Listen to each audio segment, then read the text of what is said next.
Tem mais novidades no caso Raíssa, assassinada pelo Marcelo Alves. Está aqui as imagens da Raíssa. Beatriz Frenner está ao vivo. Vem cá, ela está chamando, é prioridade. Oi, tá aí. Ô, Beatriz, desculpa, me traz as informações atualizadas aí. O que está acontecendo? O que mais está girando em torno desse assunto?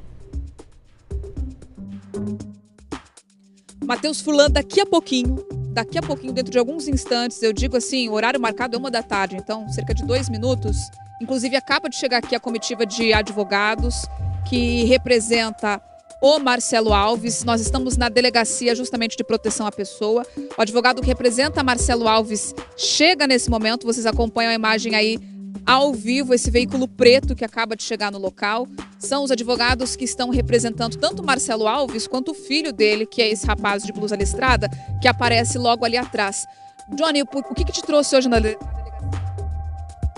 Qual que é o motivo? Você está sendo ameaçado? Está recebendo ameaça por ocultação de cadáver? Vai permanecer em silêncio? Bastante séria essa entrada aqui, sem nada a declarar. Qual foi sua participação no crime? Pessoal. Você ajudou seu pai a esconder o corpo da Raíssa?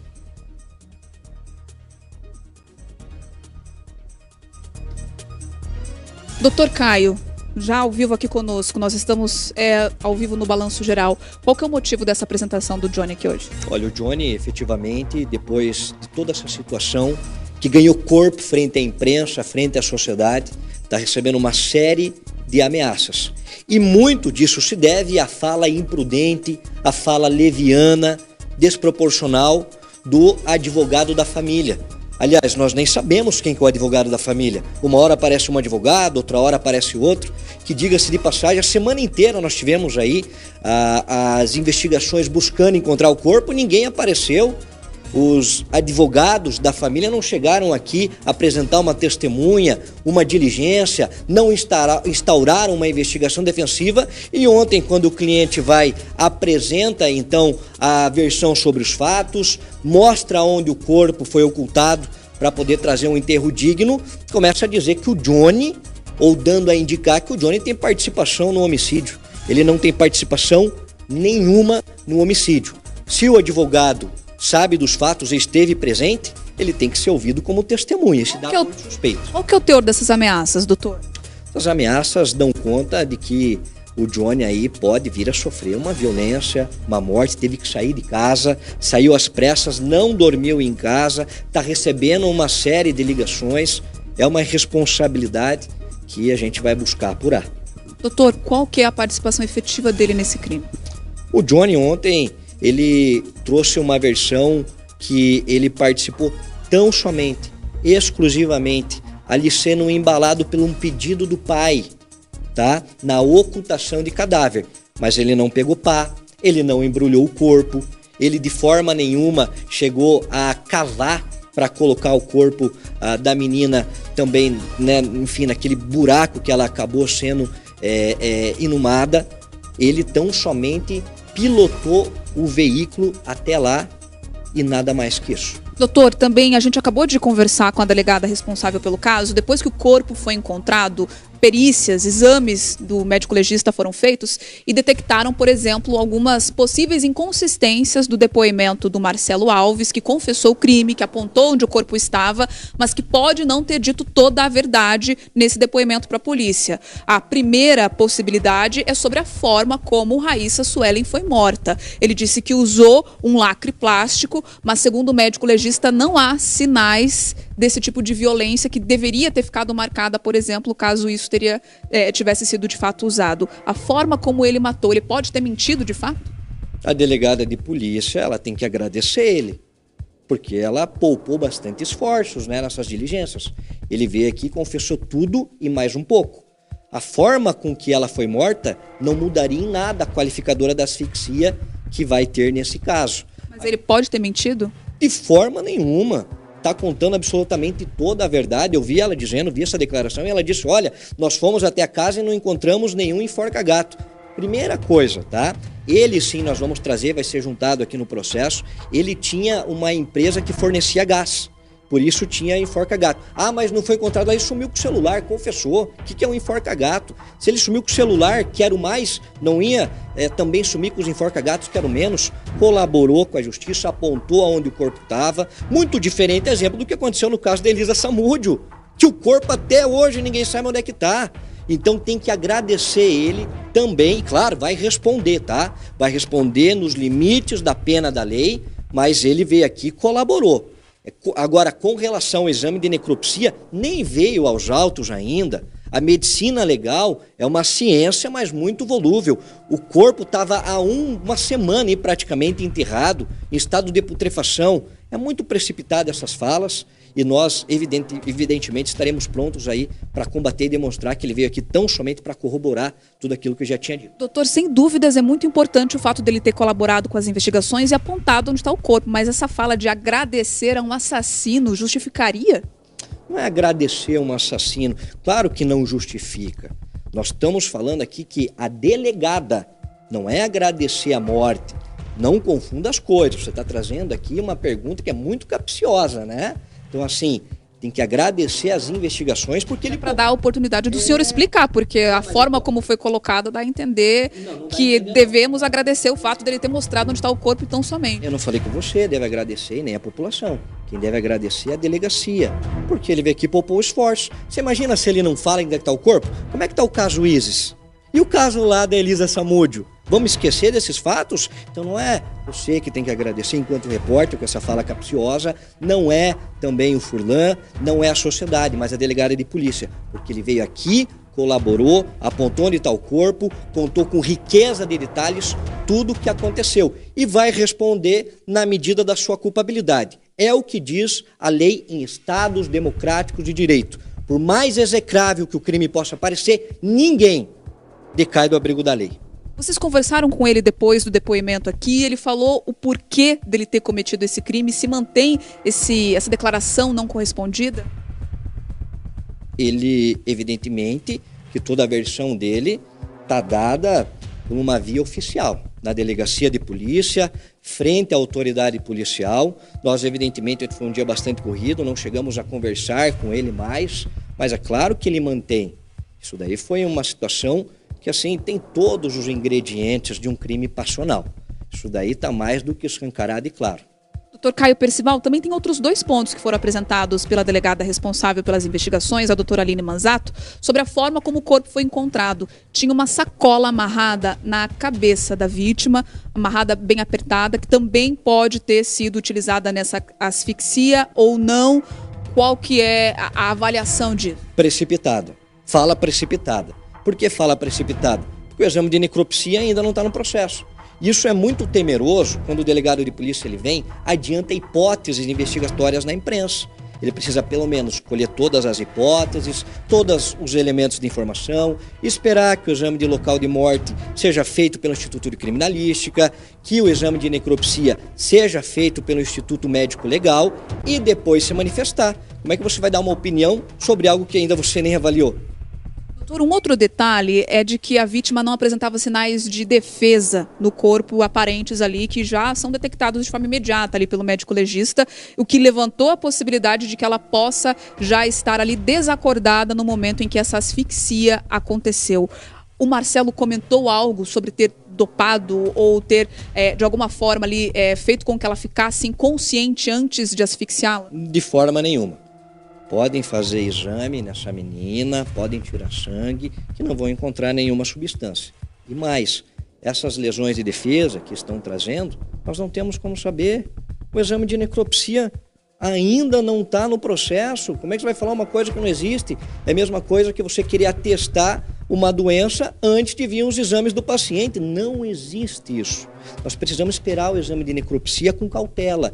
Esse caso demanda serenidade, calma, para que a gente possa, claro, efetivamente fazer com que ele pague pelo crime que aconteceu e que ele quer pagar, mas dentro dos limites da lei e efetivamente dentro daquilo que a justiça espera.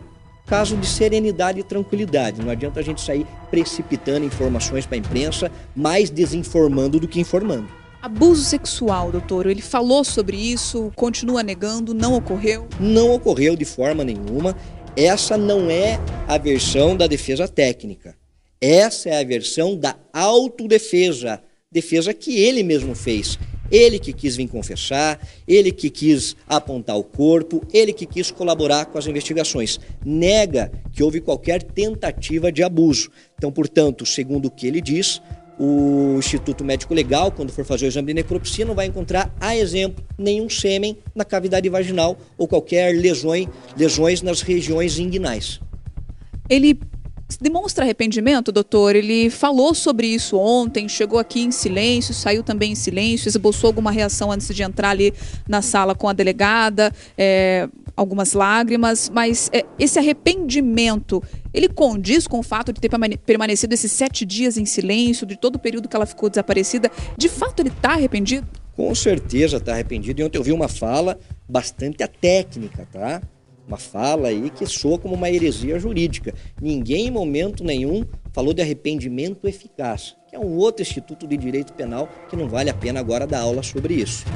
O arrependimento humano pode acontecer em qualquer tempo, tá? Não é um dia, não é 2 dias, 2 dias, 3 dias, uma semana, um mês. O arrependimento de qualquer pessoa, seja por qualquer ato, seja furtar um patrimônio, seja bater em uma pessoa, pode acontecer a qualquer tempo.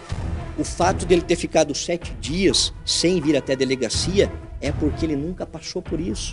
É um homem primário, de bons antecedentes, nunca matou ninguém, nunca roubou uma bala de ninguém. Pode puxar os antecedentes dele, não vai encontrar nenhum crime contra patrimônio, contra pessoa, contra nada. Muito menos violência doméstica. Não sabendo como lidar com isso, é evidente que ficou acanhado e não tendo ali a razoabilidade necessária, esperou que a intimação da delegacia viesse. Quando a intimação veio, prontamente esteve aqui para colaborar. Doutor, só para a gente concluir aqui, até agradeço você estar atendendo a gente com o cliente lá dentro, mas um outro ponto que foi levantado também pela delegada é o fato de a gente estar na possibilidade de estarmos diante de um crime premeditado. Ontem mesmo vocês já declararam que foi no calor da emoção, mas indícios estariam colocando essa possibilidade de ter sido um crime premeditado, porque era uma lona muito nova, por conta do local onde o corpo foi deixado. Eu, inclusive, acabei de ligar para a delegada, nós conversamos, eu falei, doutora, com todo respeito, e respeito à autoridade policial que vem conduzindo esse caso, mas nós estamos colaborando. Foi uma fala precipitada. Nós vamos apresentar, no período de hoje à tarde, as pernas dessa barraca que já estavam há muito tempo na casa dele, tá? Inclusive, segundo o que o filho diz, ele vai resgatar no celular fotos que demonstram que essa barraca já estava lá há muito tempo. O enforca-gato também faz parte de um material que era utilizado ali na empresa do gás que ele fornecia. Então não há premeditação, não há elementos para isso. Quem em sã consciência vai projetar, vai se preparar, que é isso que é a premeditação, para matar uma pessoa e vai na casa das amigas, vendo as amigas se despedirem, tudo. Jamais. Isso aqui é um crime de momento, um crime de inopino. O que é a barraca, doutor, que o senhor comentou? É o que foi usado ali, a lona? Essa lona, exatamente. Nós estamos falando de uma espécie de barraca, pelo que ele me contou aqui, tá? O filho me contou, perguntei para ele, disse que tem as pernas dessa barraca, que já era utilizada há muito tempo, inclusive está na casa, a polícia foi até lá e não teve interesse de apreender, né? Então, como eles não tiveram interesse de aprender, nós vamos trazer aqui, inclusive fotos de que essa barraca já estava lá há muito tempo. Doutor Caio Percival, obrigada pelas informações ao vivo. Então, ele que veio aqui acompanhando o filho do Marcelo Alves, que é o Johnny, que responde, portanto, por ocultação de cadáver, responde em liberdade, pagou uma fiança de aproximadamente R$500 e aí com esse valor conseguiu esse direito de responder em liberdade. Ele, nesse momento, está no andar de cima aqui da delegacia, onde fica a divisão de proteção à pessoa, inclusive a divisão da Polícia Civil que está encarregada de cuidar desse caso e presta essa queixa, esse boletim de ocorrência por ameaça. Estaria sendo ameaçado, inclusive, de morte, diante da repercussão desse caso. O que o advogado também contou é que ele precisou deixar ali a própria casa diante dessas ameaças. É um caso que está repercutindo muito, de fato, e agora também eles colhem as consequências das ações que fizeram, né? Tanto o pai que está preso quanto o filho que responde em liberdade. Esse caso chamou muito a atenção, a postura do Marcelo, do assassino da Raíssa, ao longo do desaparecimento dela. Isso porque a família da Raíssa, por meio também de amigos, de advogados que representam a família, tentou entrar em contato com ele, cobrando uma explicação. Afinal de contas, ele não era suspeito ainda, mas era a última pessoa que teve contato com a Raíssa. Então deveria saber de algo. A gente teve acesso ao trecho inédito de uma ligação entre o Marcelo e essa amiga da família. Lá de Paulo Afonso, ela ligou para ele que estava aqui em Curitiba, cobrando para que ele desse respostas sobre onde estaria Raíssa. A família ainda na esperança de que ela pudesse estar viva. E a todo momento, mesmo já tendo matado e escondido o corpo de Raíssa, ele negava e tentava se esquivar das respostas. Escutem só. Se Raíssa estiver sendo mantida em um cárcere privado, qualquer coisa que seja, mas ela ainda estiver com vida, tenha certeza que isso é menos pior do que um homicídio.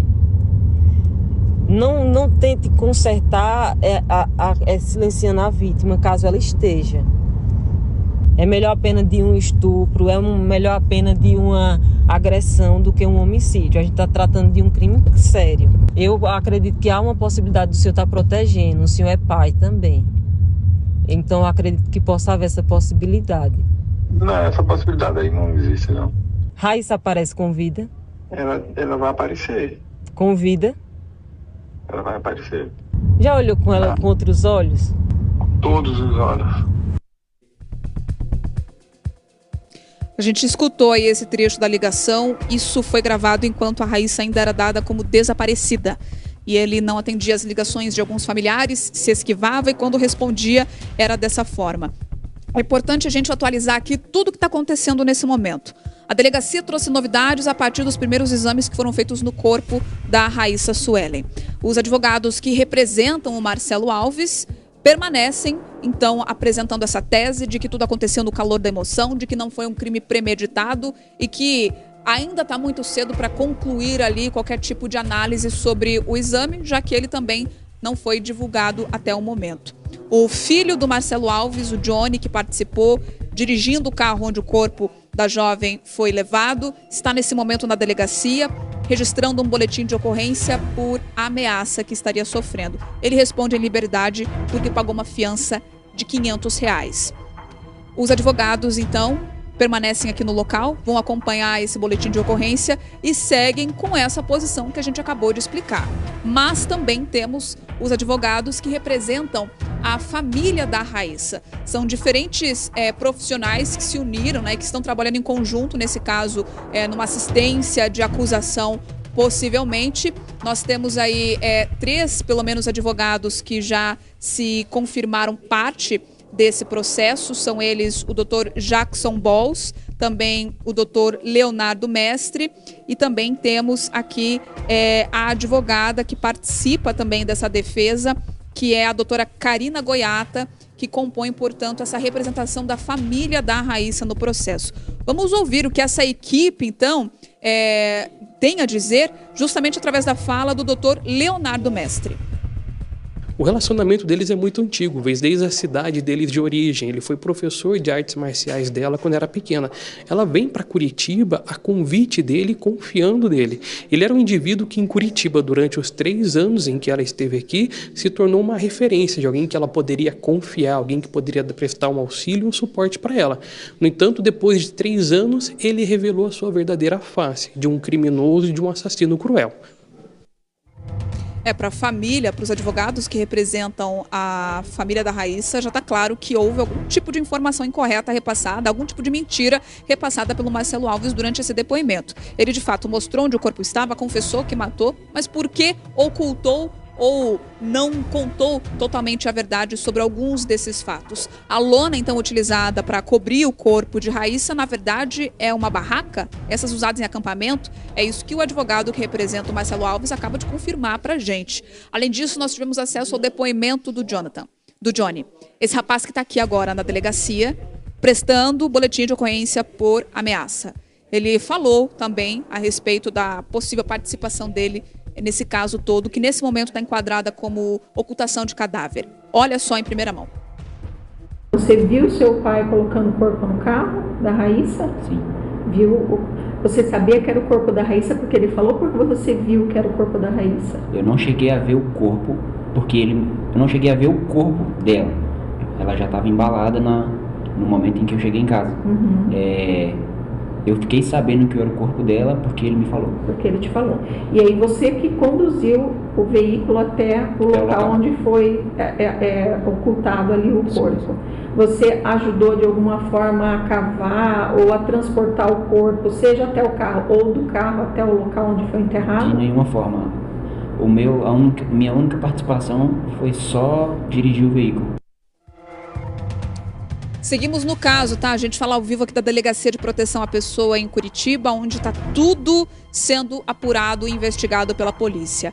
Assim que esses trâmites iniciais concluírem aqui, o caso vai para a Divisão de Homicídios, que é uma outra delegacia especializada que vai desdobrar também essas investigações, já que o corpo de Raíssa Suelen foi encontrado. A família está se organizando já para voltar para a Bahia, uma viagem de mais de 2.000 quilômetros, para fazer o translado também do corpo da jovem e concluir essas últimas homenagens. É importante reforçar, a gente vê aí diferentes pontos de vista sendo apresentados, mas de fato, quando tudo estiver documentado, teremos aí a real verdade vindo à tona. Volto com você, Furlan. Beatriz, obrigado pela sua excelente postura questionadora diante da sua fala para com o advogado Caio Percival. Porque através do seu trabalho que você brilhantemente representa quem está em casa, que não pode perguntar. E eu sei que o advogado, ele fez uma citação que não soou nada agradável, quando ele disse que muitas vezes a imprensa desinforma ao invés de informar. Mas eu, respeitosamente, diferentemente da conduta dele, me direciono a ele dizendo que o nosso papel é sim de informação. Jornalista questiona. Perguntas, elas devem ser respondidas de forma esclarecedora ou então levantando novos questionamentos. É isso que a gente faz. Beatriz, seu microfone está aberto, o que você quiser falar, você nos aciona, você tem total prioridade, tá bom?